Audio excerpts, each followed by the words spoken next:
Okay, once again I welcome you in this robotics lecture series. देखिए जो आज का हमारा टॉपिक है अभी तक जितना हम लोग कर चुके हैं, so we have covered maximum topics of the introduction about the dynamics. So the next topic is I'm starting. It is a very important topic. The topic is your Euler-Lagrange's formulation, and you all must know the importance of this. We have discussed already.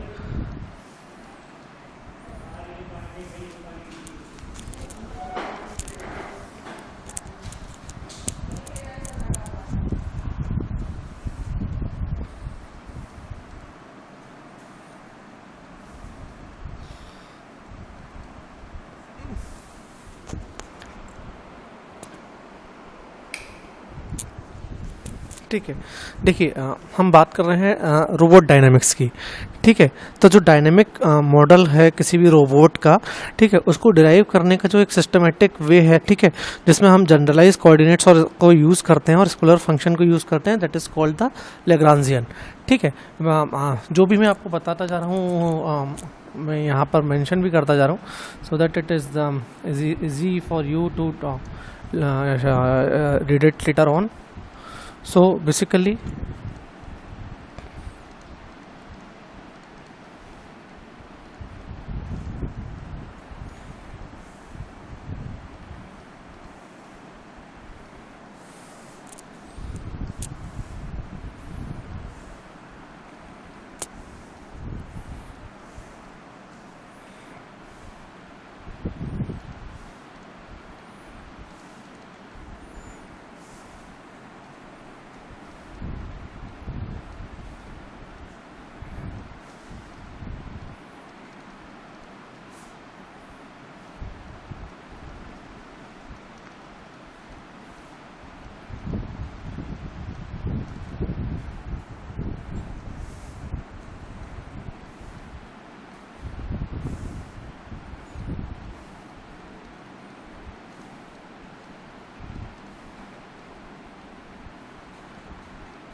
ठीक है, अब यहाँ देखिए basically Lagrangian operator क्या होता है। ठीक है, यहाँ पे हम जिस लैग्रांजियन की बात करते हैं, so this Lagrangian is nothing but the difference between the kinetic and potential energy of a any mechanical system. ठीक है, यानी हम रोबोट की जो बात करें तो उस रोबोट की definitely there will be two energies, kinetic energy and potential energy.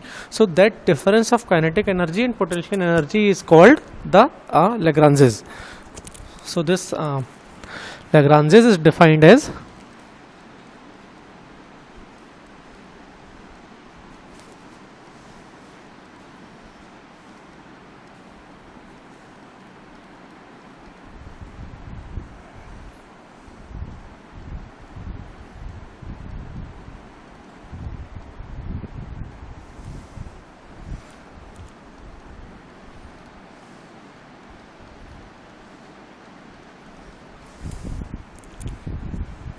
difference between the kinetic and potential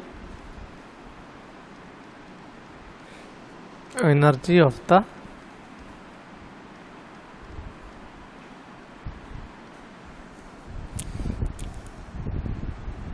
mechanical system. That is, अगर हम कंसीडर कर लेते हैं, late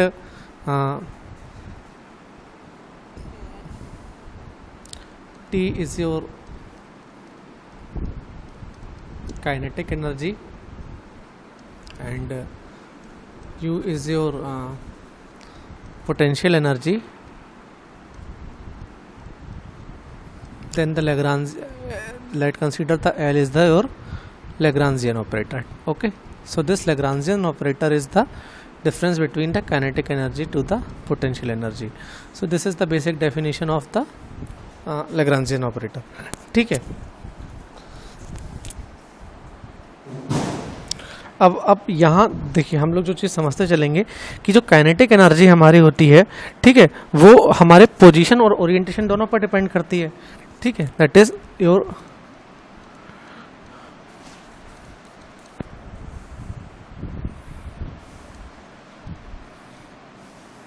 kinetic energy, it depends on both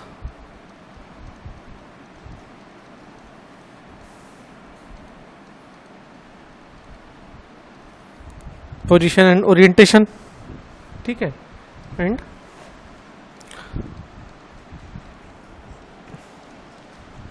velocity of the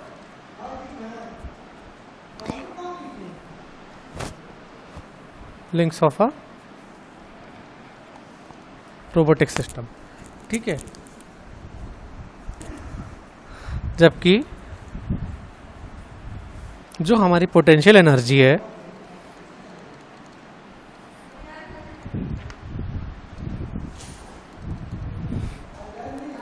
it depends only on the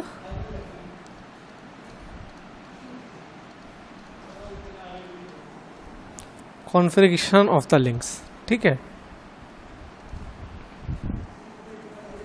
तो यहाँ से Euler-Lagrange's equation अगर हम मोशन की लिखने की बात करते हैं तो कैसे लिखी जाएगी?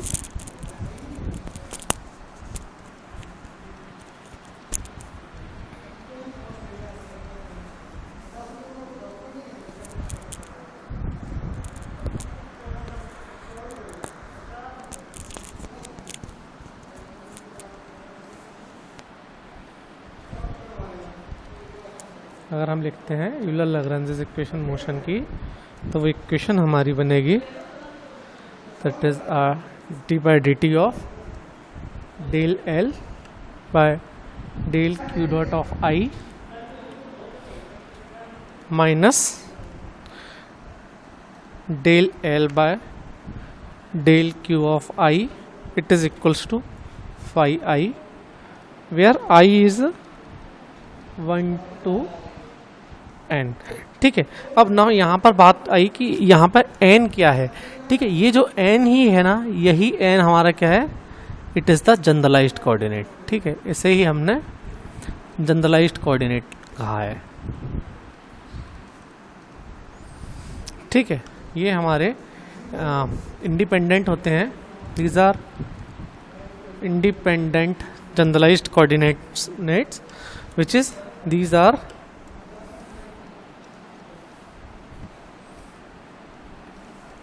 used to define system configuration, ठीक है। सिस्टम कॉन्फ़िगरेशन डिफाइन करने की जब बात आ रही है, तब हमारे n number of generalized coordinates को हम यूज़ करते हैं, ठीक है। अब बात है कि sir q i and phi i यहाँ पर क्या है, ठीक है। तो q i and phi i जो हैं हमारे,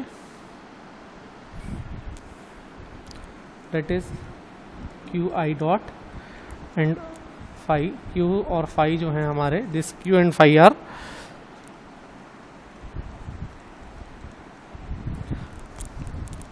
generalised coordinates and generalised forces, ठीक है। आप जानते हैं कि आपका कोई भी रोबोट वर्किंग में कैसे आएगा, उसमें काइनेटिक एनर्जी कब आएगी? जब आप फोर्स अप्लाई करेंगे, ठीक है। तो ये जो फाई है, ये हमारे जनरलाइज्ड फोर्सेस को हमने रिप्रेजेंट किया due to the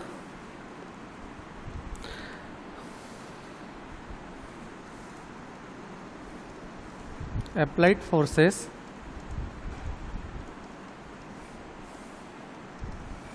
corresponding to the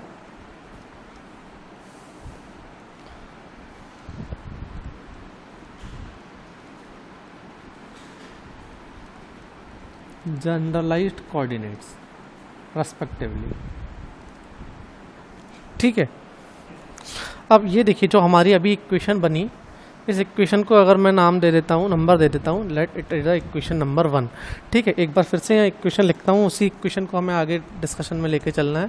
that is D by D T of your del L by del q i dot minus del L by del q i, it is equals to phi i, ये जो हमने लिया था, ठीक है। अब बारी है, ये इक्वेशन हमारी कहाँ से बेसिकली डिराइव हुई है, ठीक है। तो ये इक्वेशन कुछ फंडामेंटल प्रिंसिपल्स का यूज़ करते हुए हमारी बनी हुई है, ठीक है। हम लिख सकते हैं कि जो हमारे फंडामेंटल प्रिंसिपल्स हैं उनके वो क्या क्या हैं। सो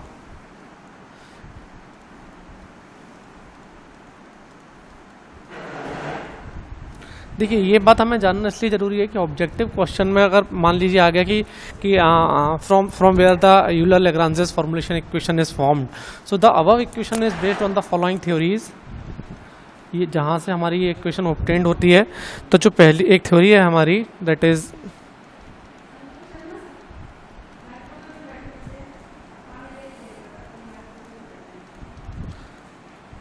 एक थ्योरी है प्रिंसिपल ऑफ स्टेशनरी एक्शन। ठीक है, ये 1970 की थ्योरी है। देन एक थ्योरी है हमारी प्रिंसिपल ऑफ वर्चुअल वर्क्स।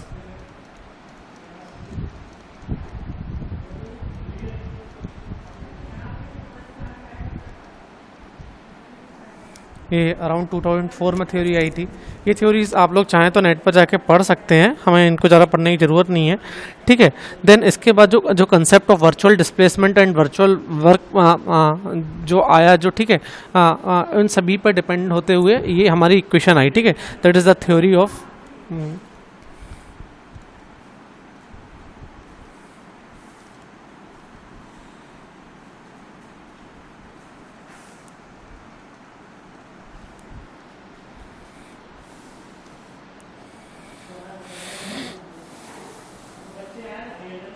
ठीक है। ये जो हमारी जो लास्ट थ्योरी हमने अभी अपनी लिखी, ठीक है, that is this concept about the virtual displacement and virtual work का। ठीक है, इसे हम कोरिलेट कर सकते हैं हमारे static forces and static movements है। ठीक है, so this theory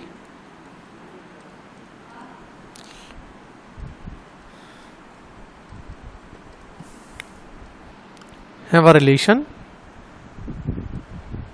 with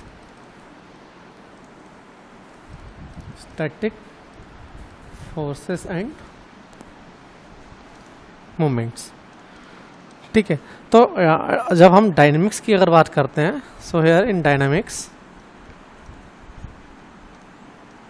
okay, so this can be used, so this theory can be used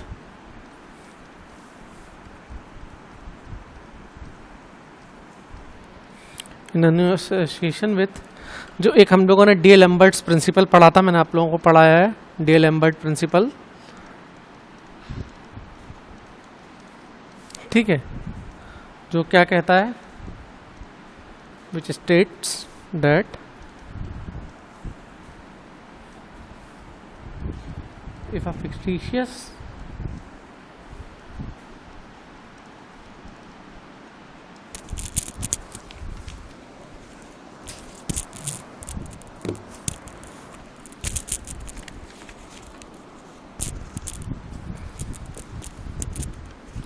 fictitious additional force, ठीक है, जिसे हम क्या कहते हैं, हमने लिटरेचर में पढ़ा, this is called the inertia force. Okay, so this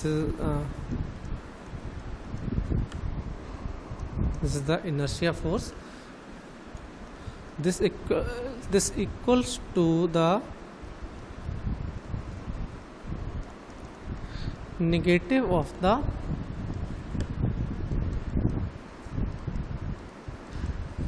product of mass and acceleration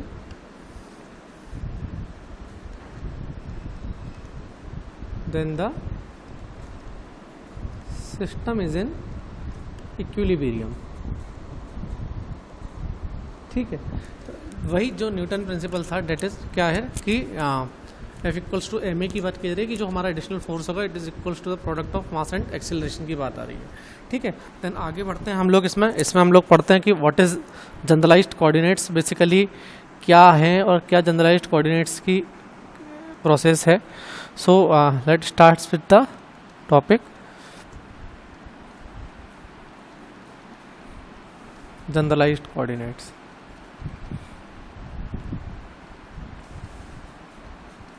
ठीक है, देखिए सबसे पहले आप ये समझिए कि कोऑर्डिनेट्स बेसिकली क्या चीज़ है। ठीक है, तो हमने ये जाना था कि कोऑर्डिनेट्स वो हैं जो कॉन्फ़िगरेशन को स्पेसिफाई कर रहे हैं। ठीक है, दैट इज जो डेफिनेशन हमारे सामने आ रही है वो आ रही है कि the coordinates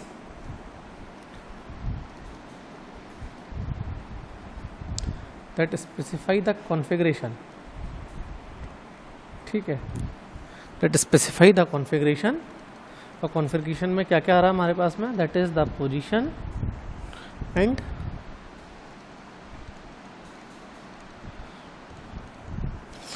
orientation of all bodies or links of a mechanical system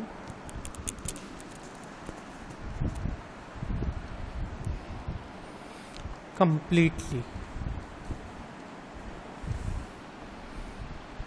They are called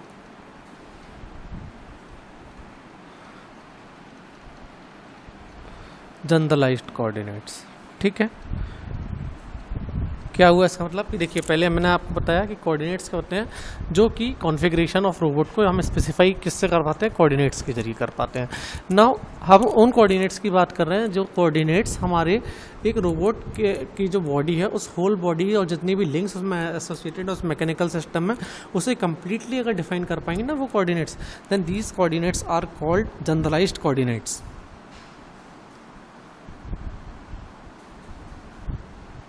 ठीक है, चलो हम कंसीडर करते हैं कि एक रिजिड लिंक की अगर हम बात करते हैं, ठीक है, जिसका डिग्री ऑफ फ्रीडम हमने पढ़ा है कि अगर हम 3 डायमेंशनल कार्टेशियन स्पेस में पढ़ते हैं तो rigid link has a 6 degree of freedom. Okay, so we are considering that a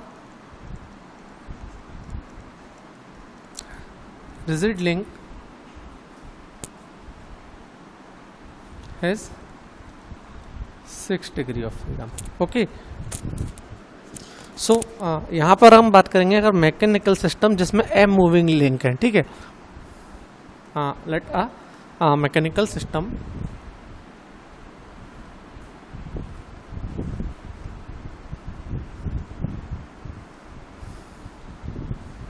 with small m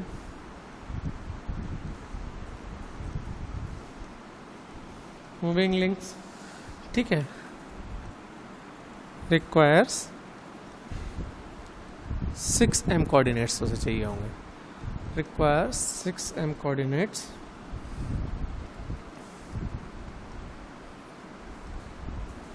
to specify the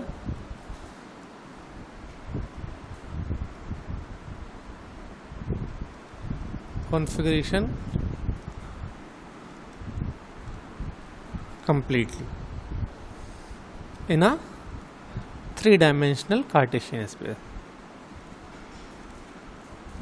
ठीक है कि एक हमारे पास में रिजिड लिंक है जिसका 6 डिग्री ऑफ फ्रीडम है, ठीक है। अगर मैकेनिकल सिस्टम है जिसमें m मूविंग लिंक्स हैं हमारी, तो हमारे पास हमें कितने 6m नंबर ऑफ कोऑर्डिनेट्स हमें लगेंगे उस कॉन्फ़िगरेशन को कम्प्लीटली 3D कार्टेशियन स्पेस में स्पेसिफाई करने के लिए, ठीक है। यही कोऑर्डिनेट्स जो होंगे ना, these coordinates are referred as generalized coordinates of a mechanical system. So this is the example. So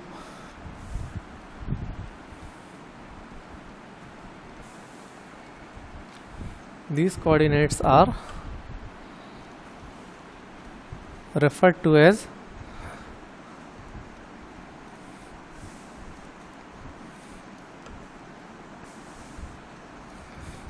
generalized coordinates of a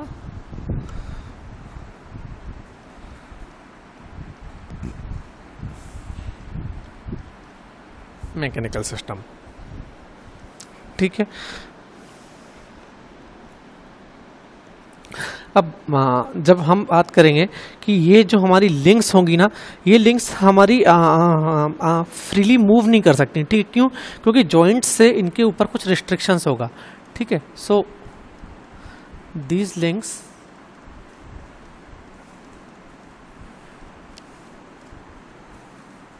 can't move freely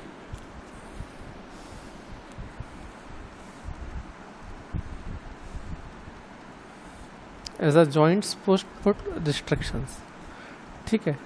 हमने इसके पहले भी पढ़ा था डिग्री ऑफ फ्रीडम डिटरमाइन करते समय में कि हमारे जॉइंट्स जो होते हैं वो रिस्ट्रिक्शंस प्रोवाइड कर देते हैं, ठीक है। तो इसकी वजह से thus links are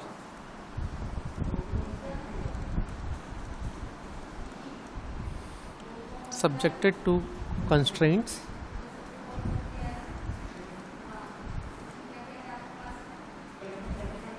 imposed by joints, ठीक है।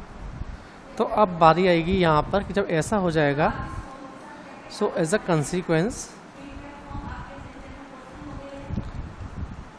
6m कोऑर्डिनेट्स जो बात थी हमारी,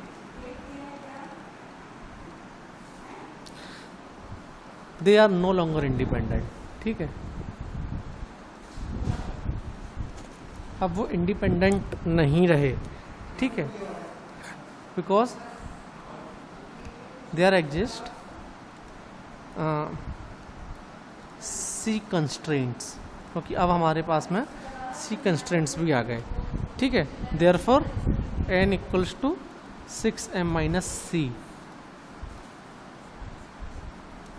ठीक है। So this n can be specified independently,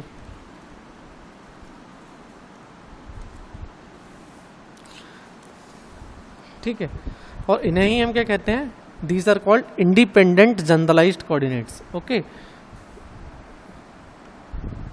so specify independently called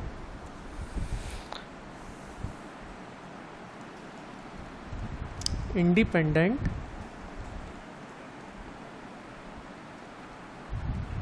generalized coordinates, ठीक है। और सिस्टम की डिग्री ऑफ फ्रीडम क्या होगी, सिस्टम की डिग्री ऑफ फ्रीडम यहाँ पे होगी n, ठीक है। So degree of freedom will be n degree of freedom. अब यहाँ पर 6 डिग्री ऑफ फ्रीडम की जगह पे n डिग्री ऑफ फ्रीडम हो जाएगी, ठीक है। तो यहाँ से हमें क्या एक फाइनल स्टेटमेंट पता लगा कि number of independent generalized coordinates is equals to the number of degree of freedom of a robot, ठीक है।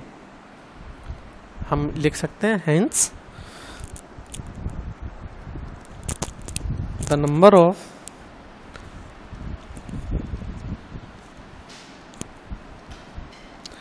independent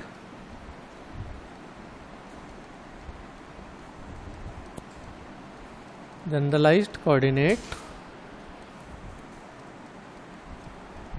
is equals to the number of degree of freedom of the robot or the mechanical system। यहाँ देखिए अब बात आती है कि ये जो जनरलाइज्ड कोऑर्डिनेट्स की हम बात कर रहे हैं, इसके बहुत रिप्रेजेंटेशन करने के सेवरल वेज हो सकते हैं, ठीक है। एग्जांपल ले लेते हैं हम एक टू लिंक प्लेनर आर्म का। तो एक टू लिंक प्लेनर आर्म पहले हम यहाँ पे ड्रॉ कर लेते हैं।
ठीक है, ये हमने एक two link planar arm consider कर ली।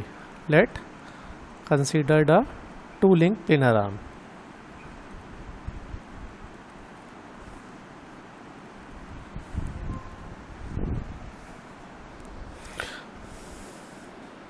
ठीक है। नाउ क्योंकि अगर हम प्लेन की बात करेंगे तो एक रिजिड लिंक को अगर हम कार्टेशियन कोऑर्डिनेट्स में लेके चल रहे हैं, ठीक है, तो हम यहाँ पे लिख लेते हैं कि उसकी डिग्री ऑफ फ्रीडम की क्या कहानी होगी। ठीक है, कि as we know that since a rigid link on a plane has 3 degree of freedom. ठीक है, so 2 links require total 6 coordinates, hence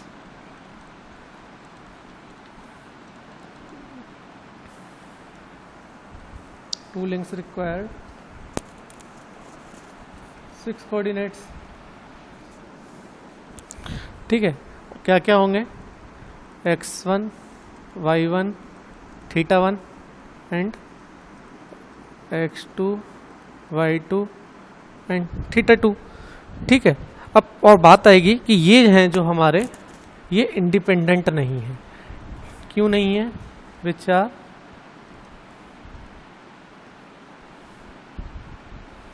not independent as there are 2 revolute joint है। ठीक है, लिंक्स में आपको दिखाई दे रहे होंगे कि there are 2 revolute joint, joint 1 and joint 2, so these are the 2 revolute joint। ठीक है, that restrict the motion of the body।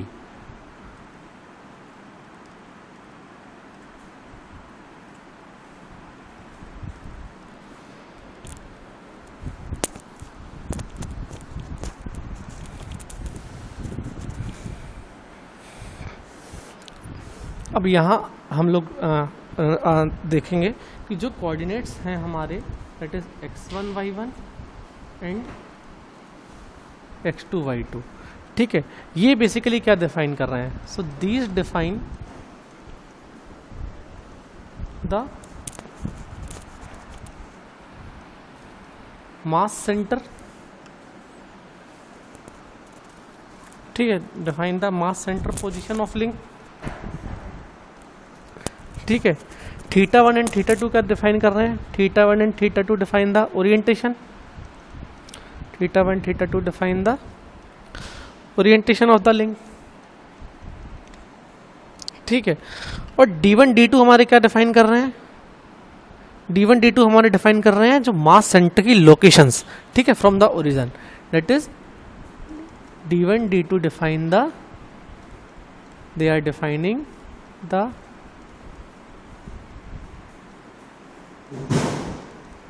mass center position from the origin of the frame। ठीक है, from the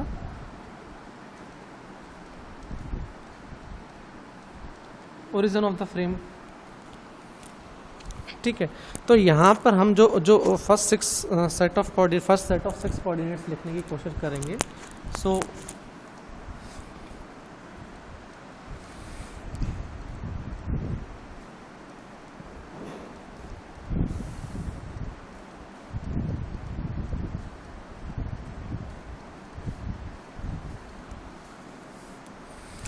वहाँ पर हमारे पास 4 constraints हो जाएंगे।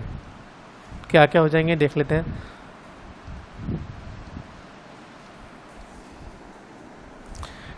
पहला कंस्ट्रेंट x1 क्या हो जाएगा? d1 cos θ1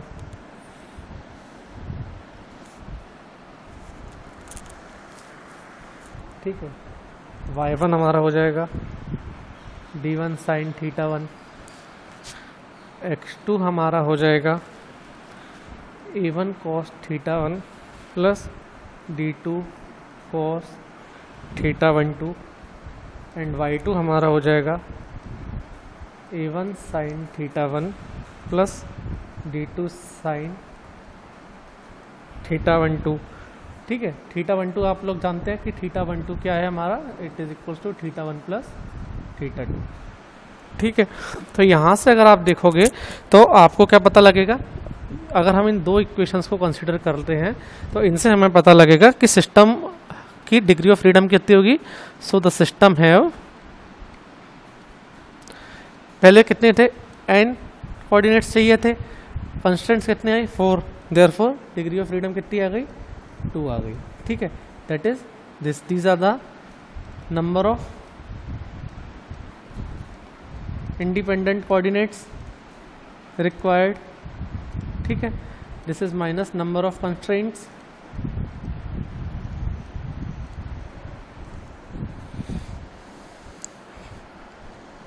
ठीक है। अब बात आती है कि ये जो जनरलाइज्ड कोऑर्डिनेट्स हैं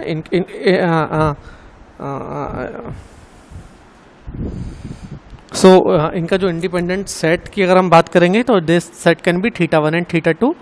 so the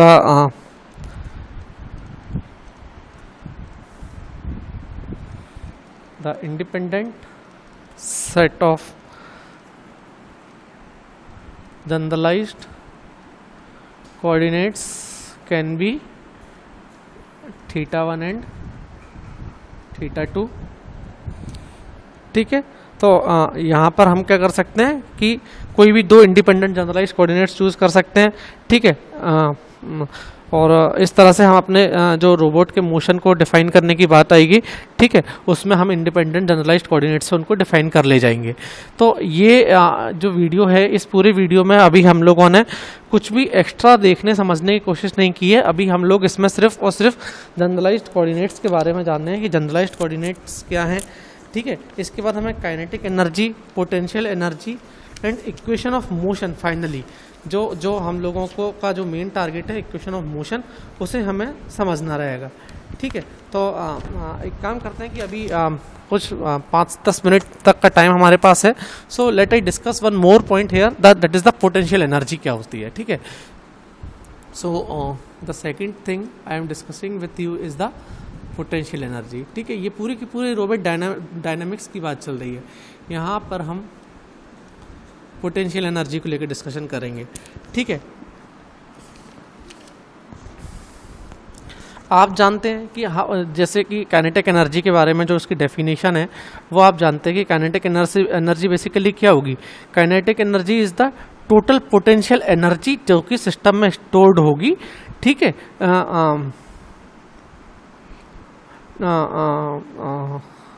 what I am saying, that is I just want to define the the potential energy. I was just thinking something about else. So the definition said that I think the last statement I made was the contradictory, so just wash out that statement. So the potential energy stored in a robot, it is given by the sum of the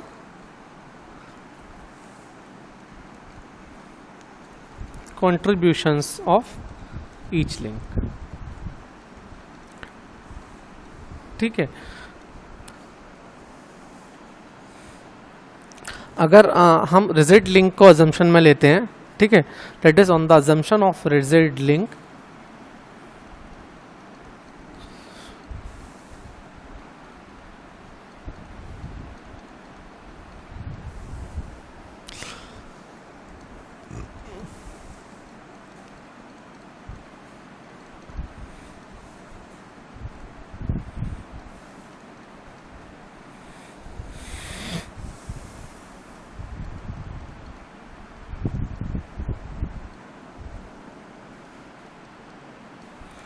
so the potential energy stored in link I is defined as the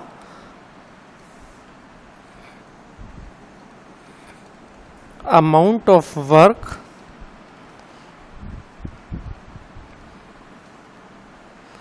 required to raise the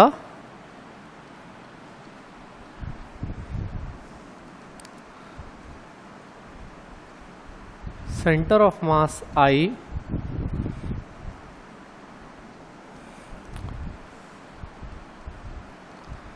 from a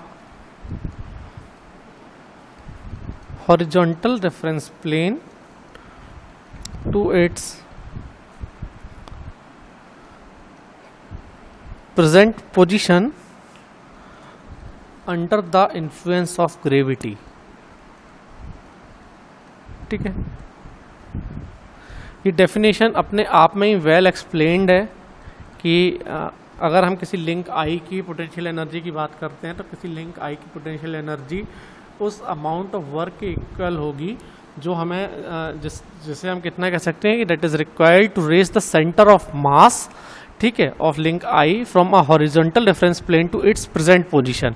ठीक है, कि horizontal reference plane में जहाँ पर वो link है उससे हम प्रेजेंट पोजीशन पर लेके आने में उस लिंक को हमें जितनी एनर्जी की ज़रूरत पड़ी that is called the potential energy.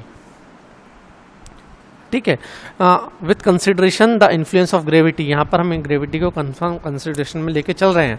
So with reference to inertia frame की अगर हम बात करते हैं, it is with reference to inertia frame.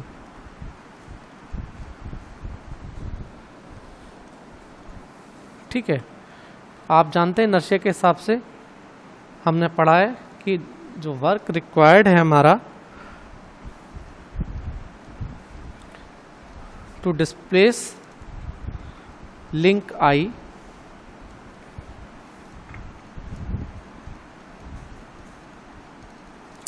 To the position c i. Okay, एक कोई भी पोजीशन हमने कंसीडर की है, it is given by minus m c i transpose into g. ठीक है, ये अभी हमने इसके पहले भी स्टेटमेंट इस तरह का लिखा था। ठीक है, और जी क्या है हमारा, जी is the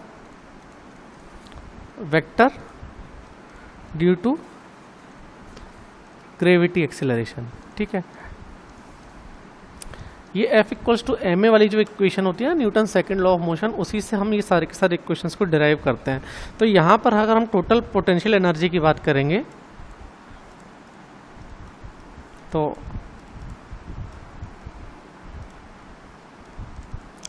total potential energy अगर हम देखते हैं तो हमारी टोटल पोटेंशियल एनर्जी हमें मिल जाएगी, U से हमने डिफाइन किया है potential energy, so it is equals to minus sign summation I equals to 1 to n if we are having a n number of links।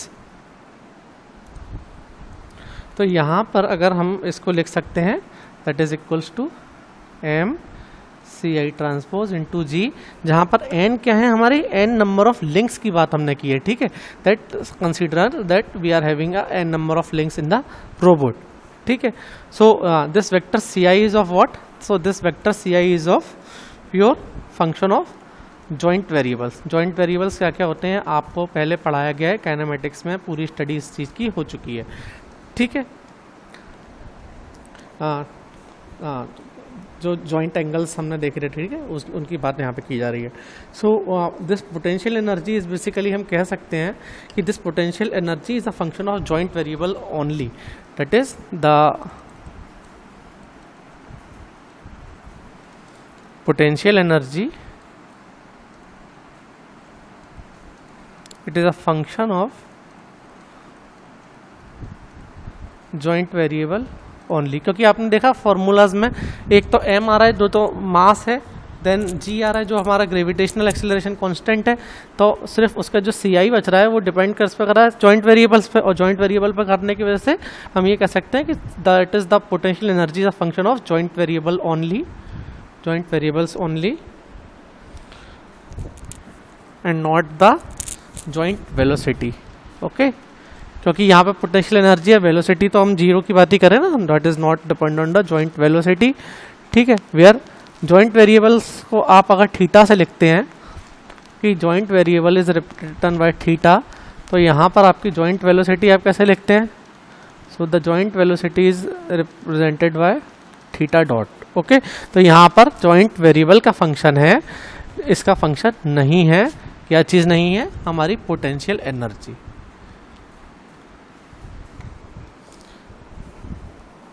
ठीक है, तो अभी इस वीडियो में अभी हम लोगों ने सिर्फ क्या पार्ट देखा कि जनरलाइज्ड कोऑर्डिनेट्स के बारे में जाना और पोटेंशियल एनर्जी के बारे में जाना। इसके बाद का जो वीडियो होगा हमारा, उसमें हम काइनेटिक एनर्जी और इक्वेशन ऑफ मोशन को भी देखेंगे। और इक्वेशन ऑफ मोशन एक बार अगर हमारा कंप्लीट हो जाता है देन हमारा यूलर लैग्रेंज फॉर्मुलेशन कंप्लीट हो जाएगा। We will discuss 1 or 2 numericals examples, और फिर हमारा जो न्यूटन यूलर फॉर्मुलेशन है जो सेकेंड मेथड है उस पर हम चले जाएंगे। So I have done for this lecture. Thank you all.